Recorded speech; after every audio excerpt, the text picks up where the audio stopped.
Well, the Golden Age Project is a name I gave to the work I'm doing about 15 years ago, in reality, because I had to think that I had the good fortune of meeting, again, my uncle Christian O'Brien, having asked him questions about where did vegetarians start being vegetarians and how is he getting on with his latest book, etc., etc. And I found myself doing a lot of independent research on a range of subjects, and I thought, what's going to be a good name?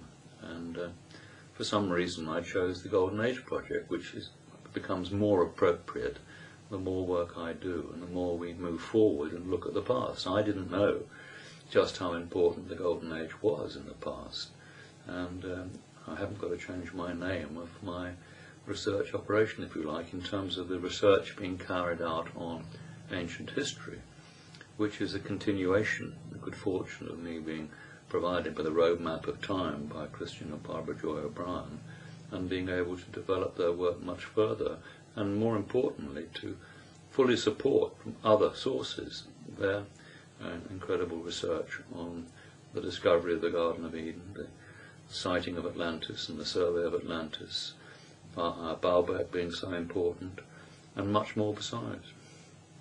The genius of the few, in my opinion, is a simple, or the simplest, definitive research on the whole story of religion. It takes in Genesis, the early chapters of Genesis, and explains it in simple language about not God in heaven, but the bright ones, or the shining ones in the planted highlands. It confirms all that's there within the secrets of Enoch and the books of Enoch, and Enoch being the great historian who was taken to the planted highlands under the instructions of the great Lord to record all that was going on in it was called the speedy writing, which was the feather, and the ink type writing, which was the in-house alphabet, as it was called later, of the early peoples of Phoenicia, and all the elite in the ancient world. Ashburnapal in his library was taught the alphabet within his teaching at a kingship school. The Druids used the old in-house alphabet, which was similar to the Greek letters, but the Greek letters came on later. So the whole of that story is confirmed, and the key part of that story is confirmed by the Sumerian Karsag epics, where the Sumerians have, thousands of years before the Bible, recorded in great detail, specific detail, about the people who arrived at the site which O'Brien later identified clearly as Southern Lebanon, and we've now seen the overhead images and all the clues and pieces, and it's now being researched, where the Sumerian records had very clearly identified that a small group of people, survivors from the great catastrophe, had to start again with agriculture and civilization. So that book covers all the practical issues, down-to-earth issues that the church has missed out on. The church has used loads of explanations which don't make sense, but as soon as you start looking at the bright ones in the planted highlands farming and producing food, and a very special package of food which was unique and has sustained our civilization till now, and the same seeds and same crops and same domestic animals are still with us. Quite staggering. All arriving around the same place at the same time. This is much more than a miracle. This is something that had to be an ancient, earlier, advanced civilization starting all over again. Now, in terms of spirituality, it's a difficult word because spirit comes from the word pneuma, which is a Greek word for air. And I'll use spirit because we haven't got a better word for what's going on. But what we find in spirituality is interesting because we find in Egypt at the earliest times of Osiris and Isis people wearing what look like leotards and meditating, and in meditation poses. For example, the cross legs, etc. Very early Egypt. We find that in India, and we find it in the Celtic,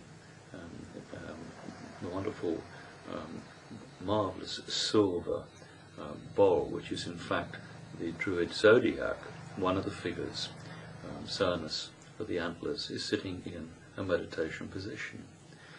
Now, Jesus helps here too, because in his teachings to his inner circle of disciples, which O'Brien translated the Askew and Bruce codices, and this is the primary source document of what Jesus was talking about, the kind of man he was, the fact that he was teaching men and women, the fact that Mary Magdalene and his mother were playing key roles. And he's talking and teaching what is still taught in some places in India, and it's called the Surat Shabad Yoga. Now, that simply means soul, word, union. And we can link that with what was going on in Egypt at the time of Osiris, and everywhere else where there is some kind of sophistication and tradition. So meditating, maybe going out of body, believing there is a soul, believing about the journeys of the soul, which is exactly what Jesus is talking about, this inner advanced knowledge. And we know that the Druids and everybody before we get involved with the Church of Rome, for example, had no difficulty in accepting the transmigration of the soul. Tibetan monks came along much later, and they claimed to be able to go out of body.